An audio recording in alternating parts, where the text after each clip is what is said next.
শুধুমাত্র কয়েক পিস পাউরুটি দিয়ে ঝটপট এই নাস্তাটি বানিয়ে নিতে পারবেন। আসসালামু আলাইকুম everyone, welcome back to my channel. আজকে তৈরি করে দেখাবো কয়েক টুকরা পাউরুটি দিয়ে আমি মজার এই নাস্তাটি। বিকেল বা সকালের নাস্তা এটা ঝটপট বানিয়ে নিতে পারবেন, আবার বাচ্চাদের টিফিনও দিতে পারবেন, অতিথি আপ্যায়নও ঝটপট আপনারা এটা বানিয়ে নিতে পারবেন শুধুমাত্র ঘরোয়া উপকরণে। শুধু আলু আর এখানে কয়েক পিস আমি পাউরুটি নিয়েছি। তো আমার রেসিপিটি আসলে আপনাদের ভালো লাগলে চ্যানেলটি সাবস্ক্রাইব করে দেবেন। তো এর জন্য ভিতরের পুরটা আগে তৈরি করে নেব। তো প্রথমে আমি 2টা আলুকে সিদ্ধ করে আমি এখানে গ্রেট করে নিয়েছি যাতে মিহি হয়। তারপর দিয়ে দিচ্ছি এখানে টমেটো কুচি অর্ধেকটা, আর দিয়ে দিচ্ছি পেঁয়াজ কুচি একটা মাঝারি সাইজের, কাঁচামরিচ দিয়ে দিচ্ছি একটা, যেহেতু বাচ্চারা খাবে চাইলে আপনি বেশি করে দিতে পারবেন। গাজর কুচি দিয়ে দিয়েছি 1 টেবিল চামচের মতো, ধনিয়া পাতা কুচি দিয়েছি 1 চা চামচ, আপনারা চাইলে বেশি করে দিতে পারবেন। তো দিয়ে দিচ্ছি স্বাদ মতো লবণ, দিয়ে দিচ্ছি 1/4 চা চামচ লাল মরিচের গুঁড়া, আর এখানে দিয়ে দিচ্ছি একটা ম্যাজিক মশলা, আর আমি কিছুই অ্যাড করব না। তো এই সবগুলো উপকরণ ভালো করে একটা চামচ দিয়ে ভালো করে মিশিয়ে নিচ্ছি। উপরের স্কেল আপনারা চাইলে হাত দিয়ে করতে পারবেন। তো এটা মিশিয়ে নেওয়ার পর আমি এটাকে এক সাইডে রেখে দিচ্ছি, আর নিয়ে নিচ্ছি পাউরুটি, যেহেতু এটা আগে থেকে রেডি করা। তো পাউরুটির আমরা জন্য এখানে যে ব্রাউন সাইড আছে ওইটা কেটে এক সাইডে রেখে দেব সৌন্দর্যের জন্য। আপনারা চাইলে রেখে দিতেও পারেন, তবে রেখে দিলেও সমস্যা নেই। তো আমি তারপরও কেটে নিচ্ছি দেখার সুন্দরের জন্য। আর এগুলা বাকি অংশগুলো আপনারা ফেলে দিবেন না, এটাকে ব্লেন্ডারে গুঁড়া করে একটু শুকনো খোলায় টেলে এটা ব্রেড ক্রাম্বস বানিয়ে নিতে পারবেন। তো আমি পাউরুটির স্লাইসগুলোকে একটা বেলনা দিয়ে বেলে একটু চ্যাপটা করে নিচ্ছি, আর অসমান অংশগুলো আবারও কেটে একটু সমান করে নিচ্ছি দেখার সৌন্দর্যের জন্য। তো আমি এগুলা সবগুলো কেটে এক সাইডে রেখে দিয়ে একটা লিকুইড ডো বানাবো। তার জন্য নিয়ে নিচ্ছি 1/4 কাপ, দিয়ে দিচ্ছি বেসন, দিয়ে দিচ্ছি 1/2 চা চামচ চিলি ফ্লেক্স, সামান্য একটু ধনিয়া পাতা, স্বাদ মতো লবণ, আর দিয়ে দিচ্ছি সামান্য একটু লাল মরিচের গুঁড়া, দিয়ে দিচ্ছি একটু ম্যাজিক মশলা।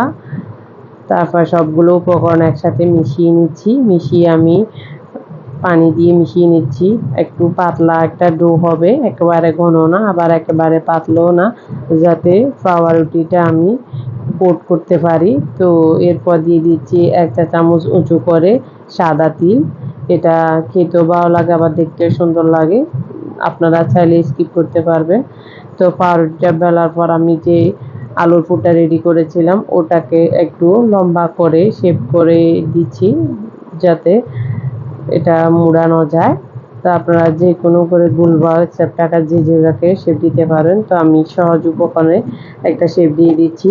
তো এইভাবে মুড়ে এবার যে সাইডটা বাকি রয়েছিল ওই সেখানে একটু যে ব্যাটারটা তৈরি হয়েছে ওটা লাগিয়ে আমি এটাকে সিল করে দিচ্ছি। ইজিলি সিল হয়ে যাবে, আপনারা শুধু পানি দিয়েও এটা সিল করে নিতে পারবেন। তো আমার একটা পিস রেডি হয়ে গেছে। এবার আমি এভাবে সবগুলো পাউরুটির টুকরা দিয়ে রোলের মতো করে বানিয়ে নেব। খুব সহজ, আপনারা একবার দেখলে ট্রাই করে দিলে দেখবেন পারবেন। তো এবার একটা কড়াইয়ে আমি তেল নিয়েছি, তেলটা বেশি না অল্প পরিমাণে নিয়েছি।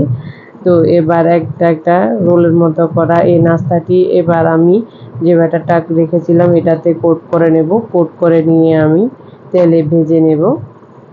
আপনারা চাইলে এভাবেও স্টিম করে নিতে পারেন একটু বাটার দিয়ে, আর আমার মতো এরকম ডো বানিয়েও কোট করে ভেজে নিতে পারবেন, যে অল্প তেলে আর বেশি তেলের তফাৎটা শুধু এটাই। তো এবার আমি এক এক করে ছেড়ে দিয়েছি, তাহলে কালারটাও চেঞ্জ হবে আর মুসমুসে ভাবটাও আসবে, বাচ্চারা ইজিলি খেতে চাইবে, পছন্দ করবে। তো আমি এভাবে সবগুলো দিয়েছি। এবার কিছুক্ষণ ভাজার পর আমি একটু উল্টিয়ে দিচ্ছি, আপনারা চাইলে আমার একটা একটা করে দিতে পারবেন আমার মতো সবগুলো না দিয়ে। তো আমি সবগুলো উল্টিয়ে দিচ্ছি। তো উল্টে পাল্টে আমি এভাবে গোল্ডেন ব্রাউন করে ভেজে নিচ্ছি। একটা আমার হয়ে আসছে দেখুন। তো আমি এভাবে গোল্ডেন ব্রাউন করে সবগুলো ভেজে তুলে নিচ্ছি। তো আমার নাস্তাগুলো রেডি। তো এবার গরম গরম সার্ভ করুন, আর নয়তো বাচ্চাদের টিফিনে দিয়ে দিন, দেখবেন খুবই পছন্দ করে খাবে।